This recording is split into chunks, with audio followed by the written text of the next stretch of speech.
Mesdames, Messieurs, bonsoir. Bienvenue à la tribune d'expression des membres du gouvernement. Malikoura Tassira, version 3, depuis le Musée national. Un temps de bilan sur les grandes réformes en cours d'exécution, les programmes déjà exécutés et ceux en perspective, un droit du citoyen rendu dans cet exercice démocratique. Et nous recevons le ministre des Affaires religieuses, du culte et des coutumes, Dr Mahamadou Koné. Bonsoir, Monsieur le ministre. Bonsoir, madame. Pour la conduite de cet entretien, je suis avec Isiaka Tamboura du journal Le Soft. Il est le directeur de publication. Bonsoir, Isiaka. Bonsoir, Sira. Bonsoir, bienvenue sur ce plateau. Le ministère des Affaires religieuses, du culte et des coutumes prépare et met en œuvre la politique nationale en matière d'exercice, d'expression, d'enseignement et de diffusion des convictions religieuses, culturelles et coutumières. Le département a donc la responsabilité de l'application des règles relatives à l'organisation des pèlerinages et des fêtes religieuses. Et justement, pour introduire, Monsieur le ministre, il y a un fait inédit qui s'est produit il n'y a pas très longtemps. S'asseoir sur ce plateau et ne pas en parler, les téléspectateurs nous en voudront. Qu'est-ce qui s'est passé pour que l'État revienne sur la date de la fête de Tabaski? Quelle était la nécessité pour l'État de revenir sur sa décision? Merci beaucoup, madame, pour m'avoir posé cette question très cruciale. Je m'en vais vous dire que c'est la 4e fois au Mali. Depuis les premiers au Conseil islamique du Mali, en 1997, en 2001 et jusqu'à maintenant. Ça s'est reproduit plusieurs fois. Mais dans la transition, c'est la première fois.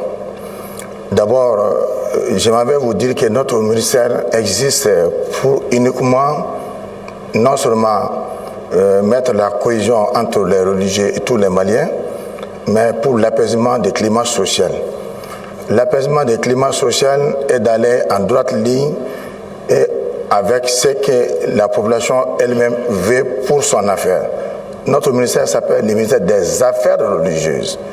Quand l'affaire religieuse s'installe, c'est la question religieuse qui donne la solution.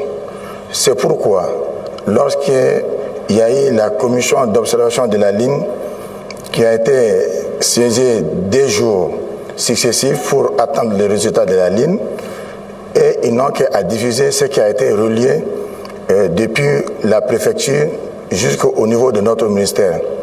Lorsqu'ils ont annoncé les résultats qu'il fallait annoncer, soudainement, on a entendu sur les réseaux sociaux d'autres résultats contraires à ce qui a été diffusé. Pourtant, toutes les dispositions ont été prises et par la commission et par notre ministère et aussi le ministère de l'administration territoriale.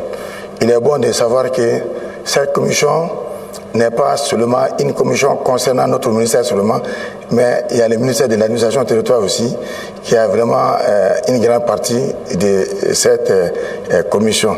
Tout le monde a sérieusement travaillé. Vous avez bien vu que le résultat qui a été donné pour la première fois, c'était en guise d'information. On a informé les gens.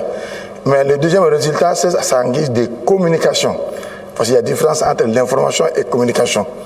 L'information première qui a été donnée, on a vu qu'il y a une autre information. On est obligé, pour aller concomitamment avec l'affaire religieuse, trancher selon la religion. On a tranché selon la religion.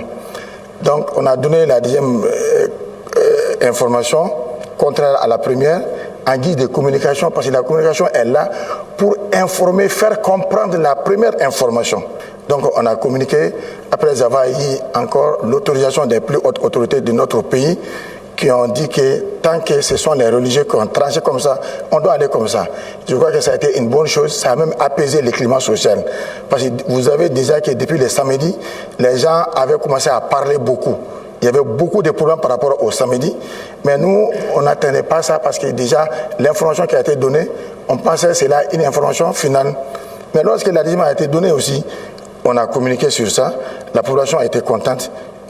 La fête a été célébrée le vendredi et tout le monde est content. Et surtout, on n'a pas pris de retard. Il n'y a que 12 heures d'intervalle entre les deux. Donc si on avait pris de retard à un certain moment, donc on aurait pu être accusé par rapport à ça. Mais on est là. Est-ce qu'il ne fallait pas attendre d'être sûr avant de l'annoncer? Il n'y avait pas d'urgence à annoncer la fête de Tabaski? Non, madame. C'est plutôt que il y avait d'urgence à annoncer. Il y a les jours de doute il y a les jours complets. Donc, la commission siège les jours de doute. Ça, c'est le 29e jour. Donc, on a siégé jusqu'à un certain niveau avancé de la nuit. Ça veut dire que le 10e jour, on n'a même pas siégé. Mais malgré tout ça, on a siégé et qu'on nous a informé que c'était les jours de doute et qu'ils ont vu. Donc, vous voyez, donc, le président nous a dit, dans les 3 actions qui commandent l'action gouvernementale, tout ce qui est dans l'intérêt de la population, on doit aller vers ça. L'intérêt de la population était de communiquer pour la 10e fois pour la fête exacte et la date exacte. D'accord. Alors, voyons à présent ce qui est à l'actif du département en charge des affaires religieuses. Parmi les prérogatives de ce département stratégique dans la prévention des conflits sociaux, il y a ce rôle de coordinateur de l'organisation du pèlerinage, le Hajj, 5e pilier de l'islam. Il en est de même pour le pèlerinage chrétien. Parallèlement, donc, le département mène des campagnes de sensibilisation pour l'apaisement du climat social et pour mener à bien ces missions, certaines réformes ont été engagées. Faisons une rétrospective des actions menées avec Tchemogo Konaté et puis nous revenons sur ce plateau. C'est un département stratégique né d'une volonté politique de répondre à certaines exigences du moment. Exigences qui se résument à la réglementation des questions religieuses et à l'apaisement du climat social. Il s'agit du ministère des Affaires religieuses, du culte et des coutumes qui a élaboré des textes notamment relatifs à la mise sous sa tutelle du secrétariat permanent de lutte contre l'extrémisme violent, ce qui a permis au département de peser de tout son poids dans la balance des sensibilisations. Autre texte élaboré en vigueur, celui relatif au Hajj. Cet autre texte confère depuis un certain temps la plénitude du privilège à la maison du Hajj d'organiser ce 5e pilier de l'islam. Pour permettre aux fidèles musulmans de l'accomplir conformément aux préceptes établis, la première mesure s'appelle l'anticipation, une innovation majeure introduite par la maison du Hajj courant cette année 2025. La structure est appuyée dans cette démarche par la partie saoudienne qui a effectué en octobre 2024 ici à Bamako une mission préparatoire de l'édition en cours.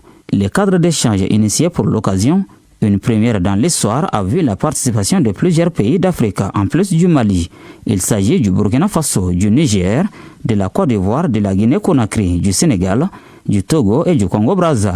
Occasion pour la partie saoudienne de recenser les préoccupations et les anicroches tributaires, notamment du remplissage des formalités, des conditions d'hébergement et des transports des pèlerins. Pour cette édition 2025, ils sont plus de 13 000 fidèles musulmans à accomplir ce devoir religieux. Chacun d'eux a reçu une formation et des conseils avant le départ pour les lieux saints de l'islam. Ces pèlerins sont encadrés par 150 délégués, tous genres confondus, répartis en différentes sous-commissions. Les délégués, tout comme les pèlerins, sont invités à respecter les exigences du pays d'accueil et les règles qui sous-tendent le déroulement du Hajj. Parlant du pèlerinage chrétien, ils bénéficient de l'accompagnement sans conteste du département. Il en est de même pour les fêtes religieuses, en l'occurrence Noël et Pâques, auxquelles le premier responsable du département, Dr Mahamadou Kone, participe pour porter la voix du gouvernement, comme c'est le cas également à l'occasion de Maouloud. Ces différentes initiatives entreprises au sein du département s'inscrivent dans une démarche inclusive et participative à la conduite des affaires, conformément aux orientations données par le président de la transition, le général d'armée Assimi Goïta. Monsieur le ministre, beaucoup d'actions menées, comme rappelé dans ce reportage que vous venez de suivre tout à l'heure. La dynamique se poursuit-elle et avec quel objectif précis? La dynamique se poursuit avec l'objectif de l'apaisement du climat social, la cohésion sociale, la cohabitation pacifique et surtout le développement de notre pays. Nous avons un ministère qui n'est pas là seulement pour figurer, mais qui est là quand même pour exister et pour mener à bien les actions recommandées par le gouvernement. Nous avons en charge non seulement de la formation des leaders religieux, nous avons aussi en charge la formation dans le cadre de la lutte contre l'extrémisme violent. Nous avons en charge de la médiation entre les religieux, les gens qui sont dans la même religion et qui sont aussi dans les religions différentes. Nous avons un ministère qui travaille jour au nuit pour toujours l'apaisement du climat social. C'est pourquoi on a mis en place un cadre de concertation entre notre ministère, les fêtières et les associations religieuses. Nous avons encore ce qu'on appelle tout le temps la mise en place d'une réunion régulière dans le cadre des dialogues inter- et intra-religieux. Ce qu'on a fait à Kaye, à Ségou, à Sikasso, à Bamako ici et dans beaucoup de localités du Mali. Tout ça là, c'est pour rapprocher les visions des tendances religieuses et les co-religionnaires et ceux qui ne partagent pas la même religion.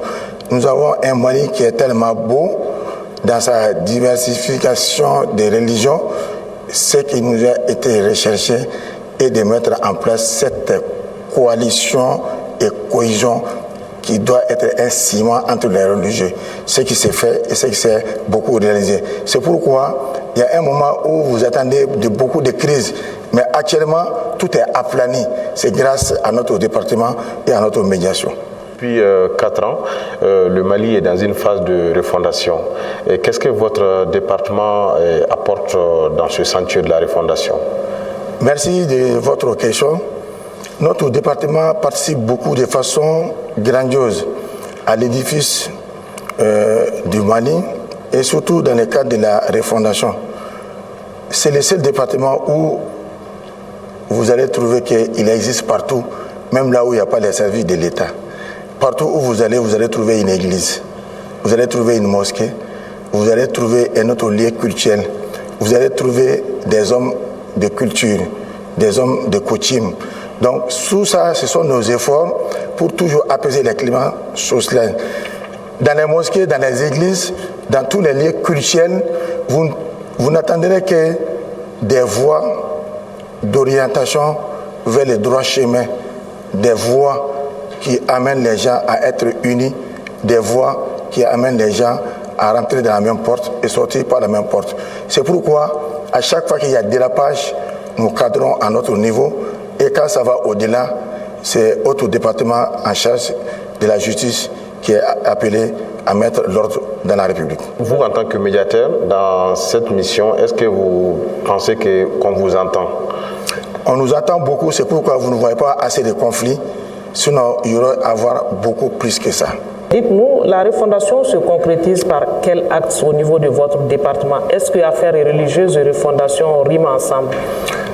L'affaire religieuse et refondation riment ensemble, car quand il s'agit de réformer, ça veut dire qu'il s'agit d'aller vers plus beau qu'avant. Dans notre département, ce qu'on a dit, on a instauré les dialogues intra-religieux. Avec la formation des leaders religieux, dans le cadre de la lutte contre l'extrémisme violent et le terrorisme, on aura à refonder. Avec la sensibilisation que nous menons tous les jours, avec les leaders religieux par rapport aux grands actes de notre pays, on aura à refonder le département. Aujourd'hui, les religieux sont mieux imprégnés dans la politique nationale du pays, mieux que quiconque.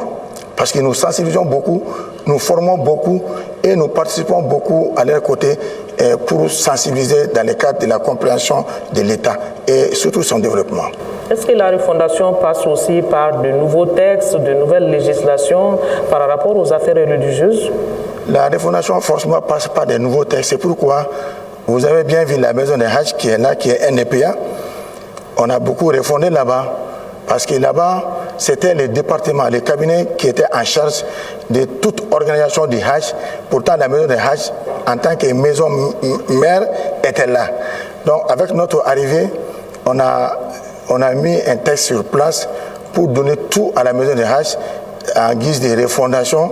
Aujourd'hui, la maison des Hajj, c'est la seule maison qui est en charge de toute l'organisation de A à Z des Hajj.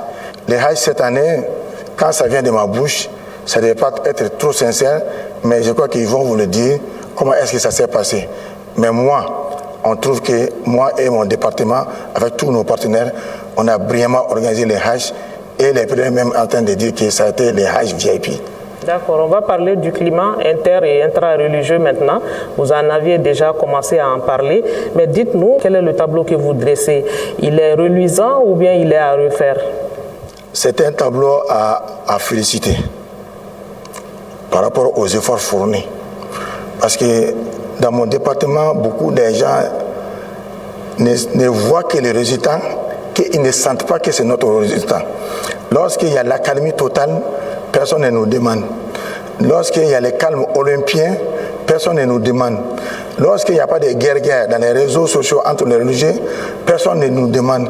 Pourtant, c'est nous qui sommes à la base de cet apaisement des climats sociaux. Mais il suffit seulement d'avoir un ou deux religieux seulement qui se répondent pour qu'on parle haut de notre nom, pour dire où sont les ministères des Affaires religieuses du culte. Nous, on est là. Les tableaux est luisant car nous fournissons beaucoup d'efforts en bas et en sourdine. Parce que notre action n'est pas comme les autres ministères, par exemple.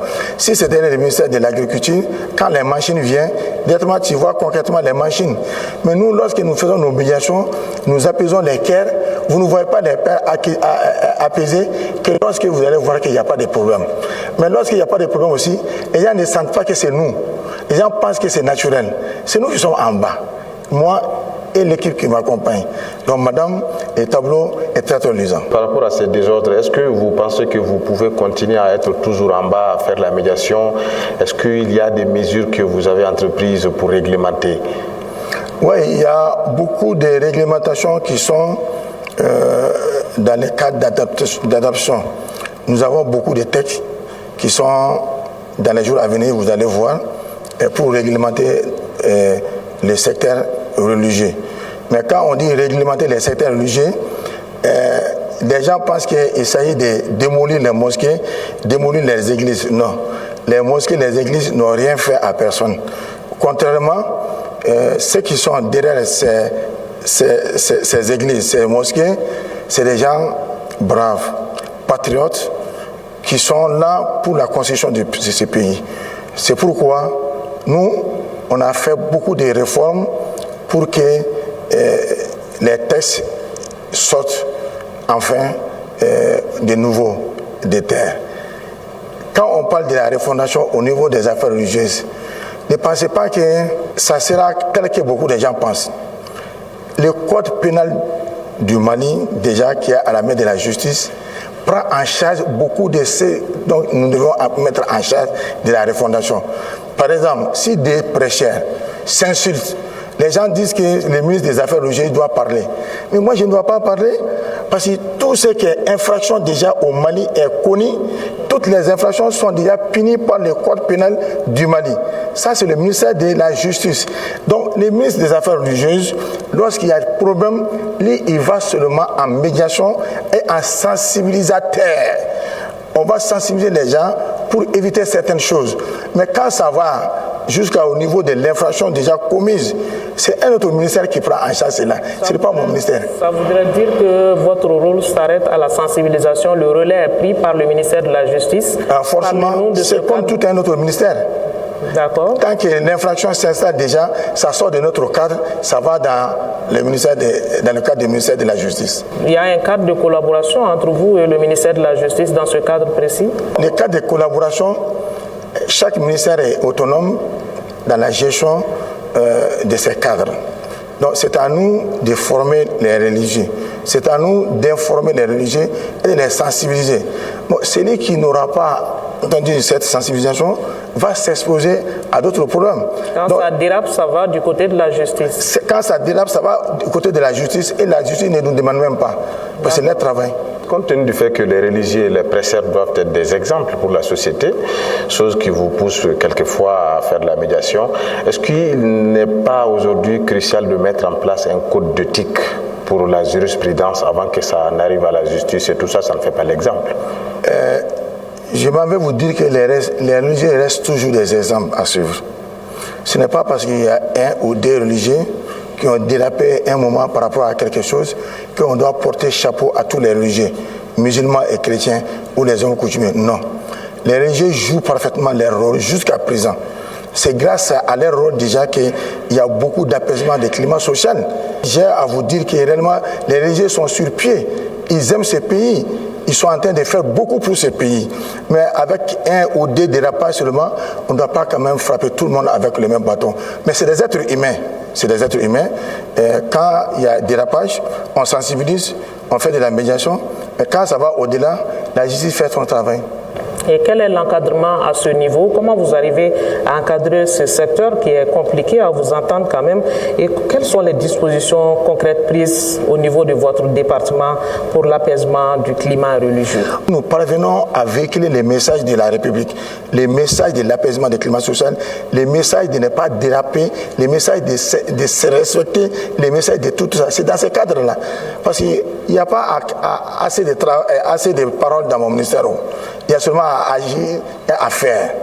Donc mon ministère n'a pas besoin de beaucoup de publicité pour qu'il soit connu. D'accord. Alors parlons du pèlerinage maintenant, le pèlerinage musulman notamment, l'engouement qui grandit d'année en année, le nombre de pèlerins augmente aussi d'année en année.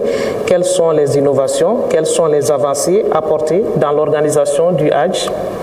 L'innovation dans l'organisation du Hajj est que le Hajj a été totalement digitalisé à 100%. Le Hajj maintenant est digitalisé à 100%. Et surtout avec les systèmes de plateforme qui met en exergue tout et devant tout le monde. Auparavant, vous entendez beaucoup parler, les gens, des quotas, ceci a vendu les quotas, ceci a vendu les visas, ça n'existe plus. Quand vous entendez ça de la bouche de quelqu'un, interpellez la personne, demandez-lui où est-ce que vous avez acheté les visas. Parce qu'il n'y a plus encore une question pour quota ou des visas.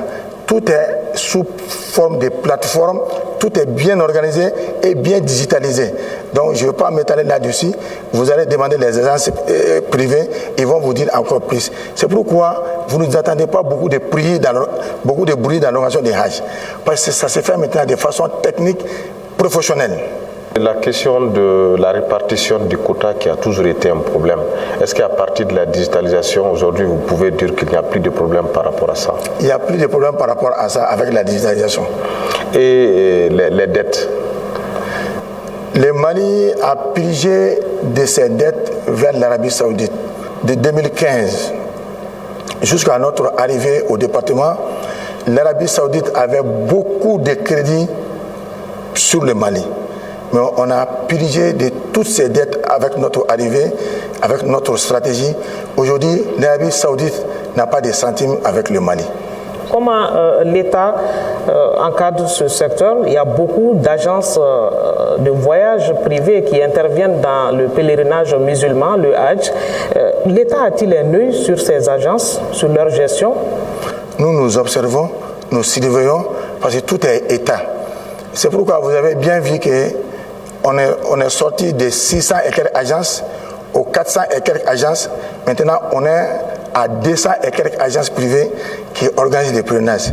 Ce qui dénote déjà de suivi qui est là-dessus et des sanctions chaque après pèlerinage qui s'abat sur les agences qui ont mal organisé les Hajj.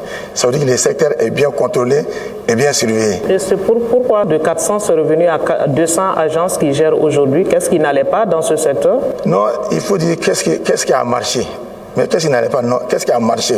Parce que nous avons... Si le nombre est réduit, c'est qu'il y a... Non, si le nombre est réduit, ça veut dire que nous sommes en train de faire notre travail.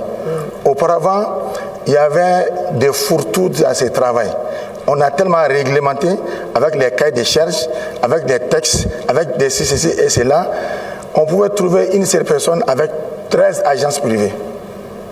Lui seul, il a 13 agences de voyage. Maintenant, on a commencé à réglementer les secteurs. Ils ont commencé à disparaître un peu, jusqu'à ce que cette année, avec la digitalisation, qui est, comme on dit en Bomanaka, nyang-me. Donc maintenant, tu ne peux pas aller ni à gauche ni à droite. Beaucoup ont abandonné. Monsieur le ministre, on parle beaucoup du pèlerinage musulman. Il y a aussi des pèlerinages chrétiens, ce groupe religieux qui est aussi important au Mali. Qu'est-ce que vous faites pour eux aussi, pour qu'ils puissent tenir leur pèlerinage? Nos frères et nos amis chrétiens jouent un rôle très crucial dans l'apaisement des climats sociaux. Raison pour laquelle, dans le cadre des Hajj des musulmans, nous avons aussi notre organisation à notre niveau, même si le public n'est pas au courant de beaucoup de choses dans ça, dans le cadre de l'organisation des Hajj, du pèlerinage chrétien. Nous organisons le pèlerinage de Kita, qui est le plus grand pèlerinage des catholiques à l'intérieur du Mali. Nous participons à cela et nous accompagnons beaucoup cela. Après ça, il y a un autre pèlerinage qui s'est fait à Lourdes en France. Un autre pèlerinage aussi qui s'est fait en Italie. Donc c'est les départements qui accompagnent toujours nos frères catholiques dans ça. Et nos frères protestants, leur pèlerinage, c'est beaucoup plus à Jérusalem. C'est nous qui organisons aussi cela avec les conseillers techniques qui sont à notre niveau. Nous les envoyons avec les chrétiens qui vont là-bas pour encadrer leur pèlerinage. Mais nous sommes aussi en train d'élaborer des textes par rapport au pèlerinage chrétien, catholique et protestant. Je crois que bientôt les textes vont sortir pour mieux organiser encore qu'avant. Sinon, jusqu'à présent, c'est nous qui sommes en charge de cette organisation et les chrétiens en sont témoins. Comment vous collaborez à ce niveau avec les organes qui sont sur place? Comment ça se passe? Dites-nous, par exemple, pour le pèlerinage de Kita, comment ça se passe? Ça s'est fait en synergie d'action avec les fêtières chrétiennes et avec les membres de mon département. À chaque fois qu'on annonce le pèlerinage d'un bord ou d'un autre bord, nous investissons pour la réussite d'abord de ces pèlerinages. Nous les accompagnons financièrement, nous les accompagnons physiquement, nous les accompagnons aussi techniquement. La coexistence chrétien-musulman au Mali, les musulmans sont majoritaires. Est-ce que, monsieur le ministre, vous avez l'impression qu'aujourd'hui il n'y a pas de frustration et que tout le monde se sent bien entre chrétiens et musulmans? Non, mais on est là parce qu'il y a souvent des problèmes. S'il n'y avait pas de problèmes, on n'aurait pas existé en tant que ministère. Mais je m'en vais vous dire que réellement, il y a une parfaite cohabitation pacifique entre les musulmans et les chrétiens au Mali. Donc, il n'y a pas de frustration. Mais même dans sa propre famille, il y a des frustrations entre l'époux et l'épouse. Cela se passe à la longueur de la journée. Mais dire qu'il y a assez de problèmes, il n'y en a pas entre les religieux. La majorité qui est musulmane ne prime pas souvent sur la minorité? Non, non, jamais. Nous sommes dans un pays de droit, un état de droit. Donc il y a la justice, il y a l'équité. Donc moi qui suis en charge des affaires religieuses, c'est la justice qui marche chez moi. D'accord. Monsieur le ministre, on va poursuivre pour parler de l'extrémisme violent et du terrorisme qui font l'actualité aujourd'hui. Cette menace contre la paix, la quiétude des nations, la sécurité et les droits humains. Aujourd'hui, la religion musulmane est utilisée pour servir de voile pour le terrorisme. Quels sont vos efforts à ce niveau quand on endoctrine, par exemple, des jeunes pour les utiliser pour le terrorisme? Le terrorisme est devenu un fléau national et international. Faire face à ces fléaux demande beaucoup de stratégie, demande beaucoup de mise en œuvre de plusieurs choses. Et raison pour laquelle notre ministère a un secrétariat qui s'appelle le secrétariat permanent de prévention de lutte contre l'extrémisme violent et le terrorisme. Ce secrétariat est à pied d'œuvre avec 16 ministères. Nous sommes en collaboration avec 16 ministères, y compris le ministère de la Défense, le ministère de la Sécurité. Donc nous collaborons ensemble pour voir les voies et moyens qui aboutissent à éradiquer ces fléaux qui nous entourent tous. Ce département, à travers le secrétariat, a mis en place beaucoup de stratégies quinquennales, beaucoup de stratégies journalières, beaucoup de stratégies pour mettre hors état de nuit ces fléaux qui nous entourent. Nous avons ici le secrétaire permanent qui est avec nous. Nous collaborons avec ces ministères. On est à pied d'œuvre par rapport à la lutte contre l'extrémisme violent et le terrorisme, avec des stratégies fines. Comment déjouer ce piège qui endoctrine les jeunes? Comment vous arrivez à déjouer ce piège-là? Quelles sont les stratégies mises en œuvre au niveau de votre département pour que ces jeunes-là ne soient pas influencés et qu'ils ne soient pas manipulés pour les utiliser pour le terrorisme en disant que c'est la religion musulmane qui prime? Pour désendoctriner, madame, nous faisons de la formation. Nous faisons de la sensibilisation de tous les jours. C'est pourquoi beaucoup ne sont pas au courant de ce que nous faisons. Chaque mois, nous avons la formation de beaucoup de leaders religieux et des gens des institutions religieuses dans notre département à travers le secrétariat permanent de lutte contre l'extrémisme violent. Nous faisons beaucoup d'efforts parce qu'on ne peut pas déjouer ce que vous avez dit tant qu'on n'aura pas à former les gens, tant qu'on n'aura pas à dire clairement aux gens ce qui est exactement le vrai visage de la religion et ce qui est aussi le faux visage de la religion. Ça, c'est notre travail de tous les jours. Nous avons des formateurs chevronnés et mérites par rapport à ça. Nous avons des leaders religieux qui nous accompagnent dans ce sens. Nous avons à faire beaucoup de choses par rapport à ça.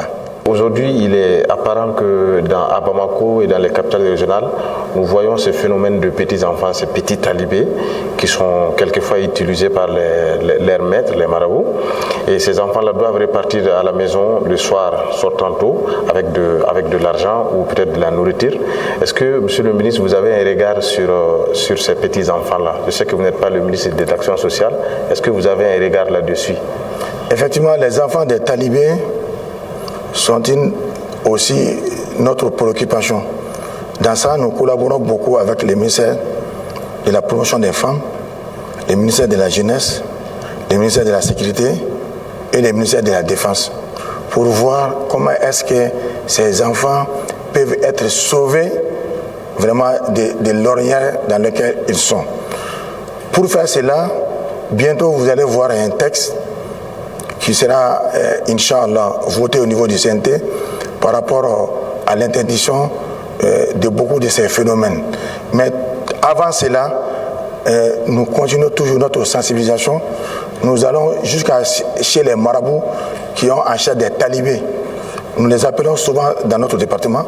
Nous partons aussi vers eux, nous-mêmes nous partons vers eux avec des religieux, des savants religieux, des érudits, pour les sensibiliser, dire que ce qu'ils sont en train de faire avec les enfants, ce n'est pas quelque chose qui est recommandable, ni éprouvé par l'islam.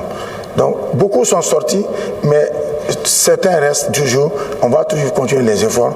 Inch'Allah, ça va aboutir à un résultat escompté, Inch'Allah. Est-ce que vous avez eu l'impression que cette sensibilisation a servi à quelque chose après avoir rencontré ces marabouts qui trouvent quand même leur gagne-pain dans ce que font ces enfants?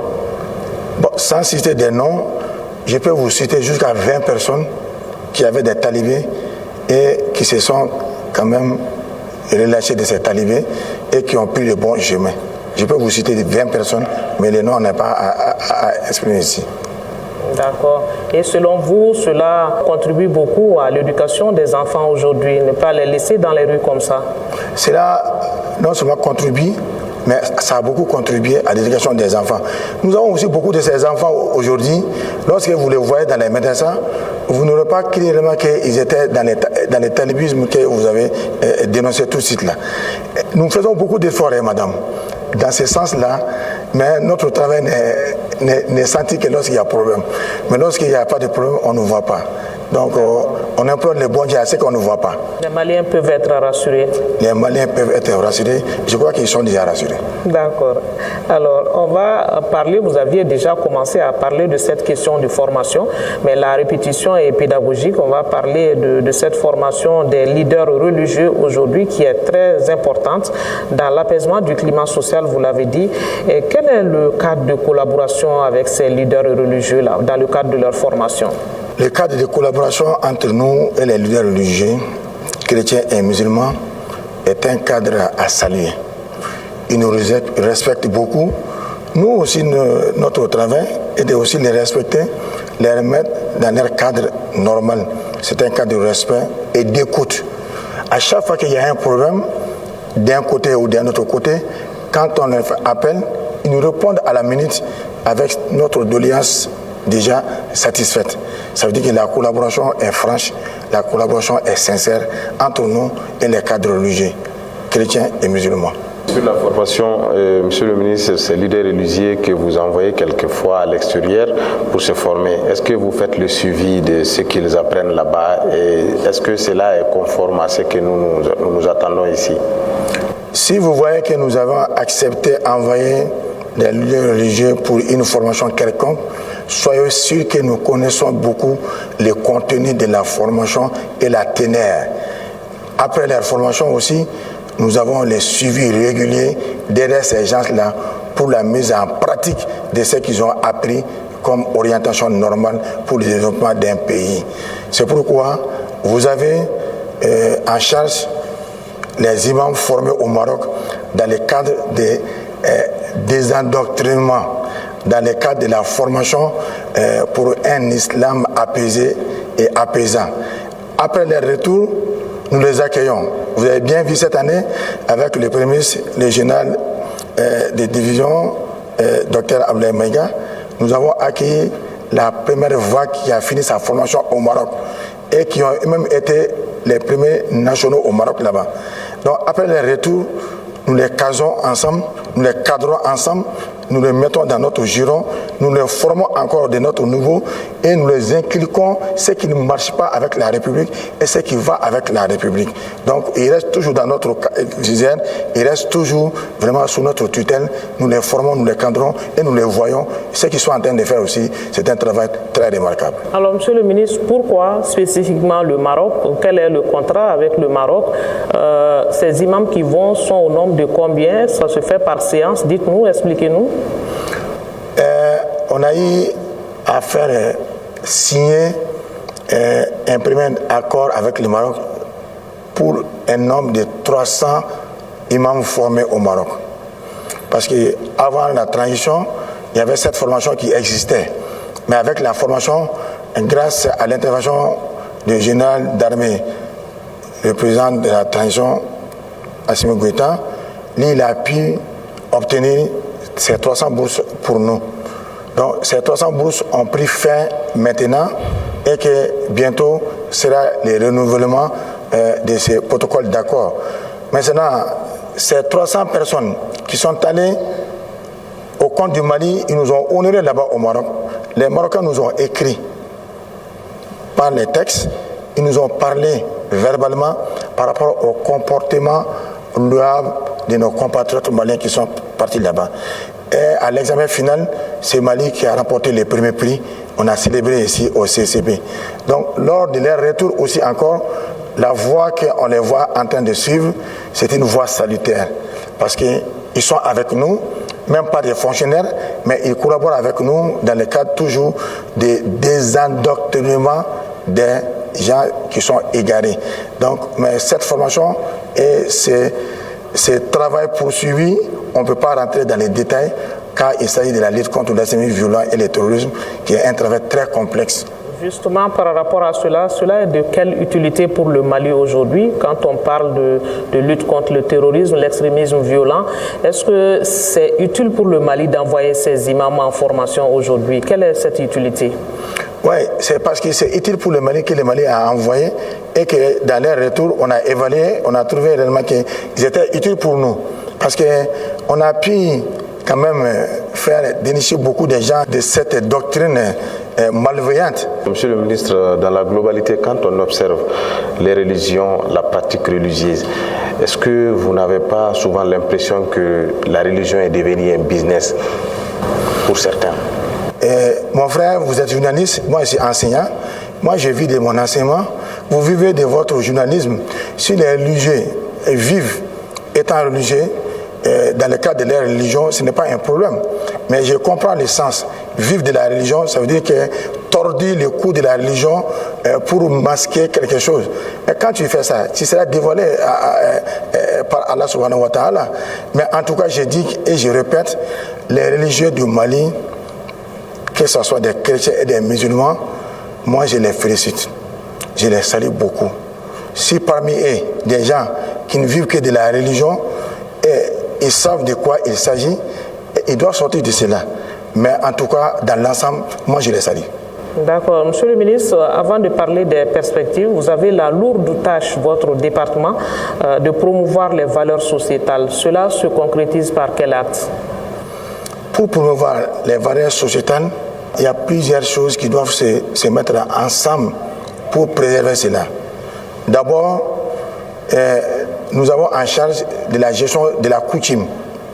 Même si cette gestion est souvent partagée entre les ministères, je ne vais pas rentrer dans les détails, mais nous avons en partage dans notre société le respect de la République, le respect de l'hierarchie, le respect des droits de naissance, le respect de tout ce qui est à respecter et l'abandon de tout ce qui est abominable dans notre République.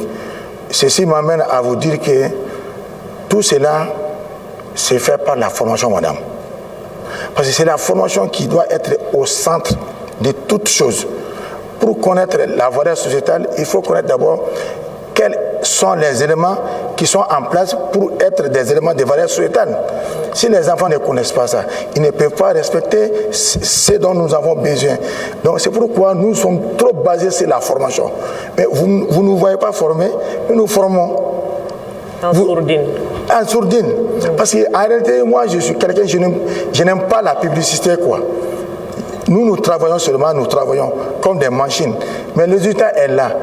Si vous voyez jusqu'à présent que le Mali est dans cet apaisement social, je vous dis et je vous répète, c'est grâce à notre département. Nous faisons beaucoup de choses, madame. En sourdine. Alors, en perspective, on va finir sur ça, monsieur le ministre. Quels sont vos grands programmes? Quelles sont vos ambitions pour le Mali dans les mois à venir, dans les années à venir? Mes ambitions sont trop grandes pour le Mali. Mes ambitions, c'est de voir un Mali apaisé. C'est de voir les hommes et les femmes du Mali apaisés de cœur et d'esprit. C'est de voir que la cohabitation pacifique devient une réalité. C'est pourquoi, dans le cadre de la Direction nationale des affaires religieuses du culte, nous avons un vaste programme par rapport à la dénomination des églises et des lieux de culte.